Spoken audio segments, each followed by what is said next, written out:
अब जानते हैं कि अगर आपको कर्ज से छुटकारा पाना है, कर्ज लेने से बचना है और पैसों की तंगी को दूर करना है तो आपको सावन के महीने में किस चीज से रुद्राभिषेक करना चाहिए, आइए जानते हैं। पंडित जी, आजकल तो कर्ज लोग बहुत ले रहे हैं और कई लोग तो आदी हो गए हैं कर्ज लेने के।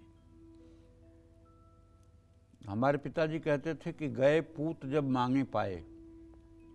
जिसको आसानी से कर्ज मिलने लगे उससे बड़ा इस दुनिया में कोई अभागा नहीं होता, और जिसे कर्ज मांगने पर अपमान मिल जाए उससे बड़ा कोई भाग्यशाली नहीं होता। कर्ज मांगने पर अपमान मिलेगा तो आपकी महत्वाकांक्षा जागृत होगी और आप अपने पुरुषार्थ और सामर्थ्य से अपना जीवन निर्वाह करेंगे। कर्ज लेने की प्रवृत्ति बहुत बुरी है। 80% लोग अपने कुकर्मों के कारण दुख भोग रहे हैं और 20% लोग प्रारब्ध के कारण दुख भोग रहे हैं। जानती हो आजकल भिक्षाटन कौन लोग कर रहे हैं, भिक्षा कौन लोग मांग रहे हैं? ये संतों की बात मैं कह रहा हूँ, अपनी बात नहीं कह रहा हूँ। संत लोग कहते हैं ये पूर्व जन्म के लखपति करोड़पति हैं जो सड़कों पे 2-2 रुपया भीख मांग रहे हैं। इन्होंने पूर्व जन्म में 1 रुपया किसी को दान पुण्य नहीं किया था, न गौशाला में, न ब्राह्मणों के लिए, न गाय के लिए, न किसी कन्या के विवाह में, न किसी गरीब के भोजन के लिए, न किसी ज़रूरतमंद की दवा के लिए। कहीं कुछ इन्होंने दिया नहीं, केवल जुटाया। उसी का परिणाम है कि इस जन्म में भिखारी बनकर के पैदा हुए हैं। इसलिए हर आदमी को चाहिए, कम से कम का चक्र के दर्शकों को तो चाहिए कि अगर हमारी कमाई 1000 रुपया है तो हम 5 रुपए की 1 गेहूं की रोटी गाय को तो खिला ही दें। अगर हमारी तनख्वाह 10,000 रुपया है तो हमें 50 रुपया गौ सेवा में निकाल देना चाहिए। और गौ सेवा से बड़ा कोई इस कलिकाल में धर्म नहीं है बेटा, सच्ची बात बता रहा हूँ। न मतलब कि अब संध्या उपासन करने वाले शुद्ध वो ब्राह्मण मिल रहे हैं जो मिलना चाहिए, होंगे हैं, लेकिन आसानी से नहीं मिलने वाले हैं। और बस गाय ही एक ऐसा धर्म बचा है जो अपने आप में शुद्ध है। 33 कोटि देवताओं का वास है गाय में।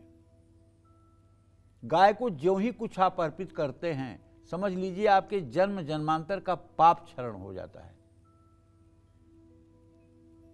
इसलिए गौ सेवा करनी चाहिए। और जब वो इतनी गंदगी में मुंह मार रही होती हैं, इतनी पॉलिथीन खा रही होती हैं, आप खिला रहे हो, आप उनको छोड़कर सड़कों पर आवारा कर दिए हो। आप उन्हें अपने आश्रय में रख करके और उन्हें आहार दीजिए। आप अपने आश्रय में रख करके उन्हें आहार दीजिए, उन्हें समय से नहलाइए धुलाइए, समय से भोजन कराइए, और अगर चरने के लिए भी जाएं तो उनके साथ जाइए।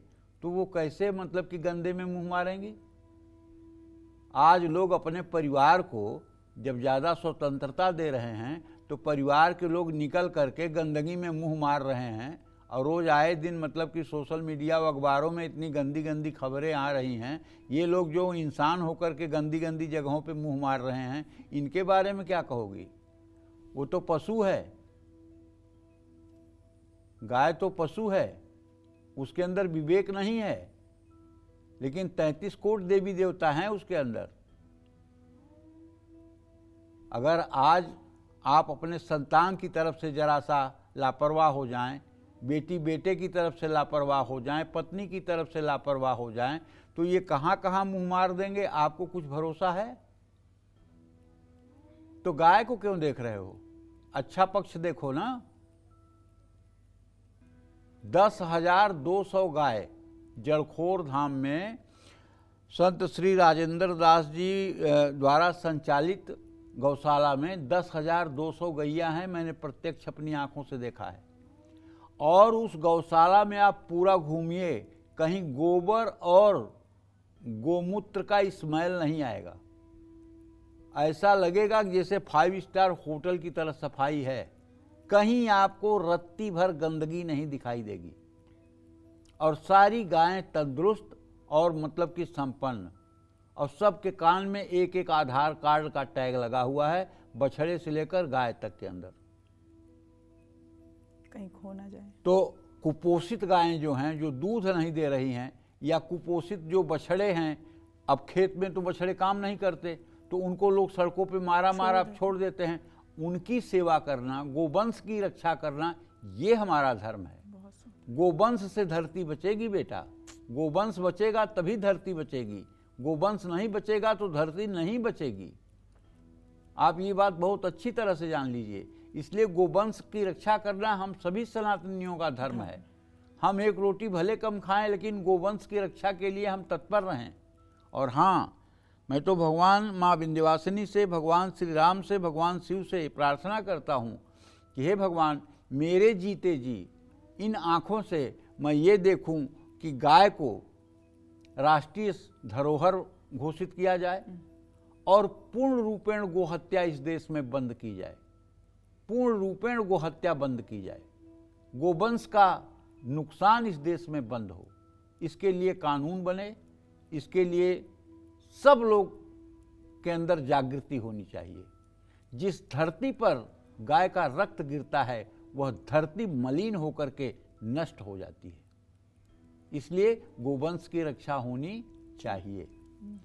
तो कहने का ये अर्थ है कि अगर पैसों की तंगी है आपके जीवन में, तो भगवान शिव तो औढ़रदानी है। उन्होंने तो रावण जैसे दुष्ट को सोने की लंका दे दी, तो आप धन दौलत उनसे मांगेंगे तो ये कौन सी बड़ी बात है उनको देने के लिए? समझ रहे हैं? तो अगर कर्ज लेने की नौबत आ गई है, रुका हुआ धन आपको वापस नहीं मिल रहा है, प्रॉपर्टी में हमेशा नुकसान सहना पड़ रहा है, वाहन का सुख नहीं मिल रहा है, या आपको लगता है कि माँ लक्ष्मी आपसे रूठ गई हैं, जबकि कभी लक्ष्मी रूठती उठती नहीं है। ये रूठती तभी हैं जब इनका आप दुरुपयोग करेंगे, जब इनका खर्च आप मांस में करेंगे, जब पैसे का खर्च आप मदिरा पर करेंगे, पैसे का खर्च आप जुए पर करेंगे, पैसे का खर्च आप सट्टे पर करेंगे, पैसे का खर्च आप व्यभिचार में करेंगे, तब वो क्यों नहीं रूठेंगी? अगर किसी का नित्य अपमान हो, अगर चंदन की लकड़ी से चाम कूटा जाए तो वो चंदन क्यों नहीं दुखी होगा? और धन का उपयोग अगर धर्म में किया जाए तो लक्ष्मी कैसे रूठेंगी?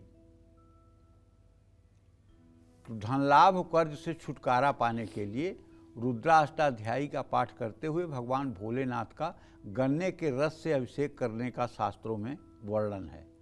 भगवान शिव के नीलकंठ स्वरूप का मन में ध्यान करते हुए चांदी की श्रृंगी में गन्ने का रस भरकर शिवलिंग पर गन्ने के रस की पतली धार से रुद्राभिषेक करना चाहिए।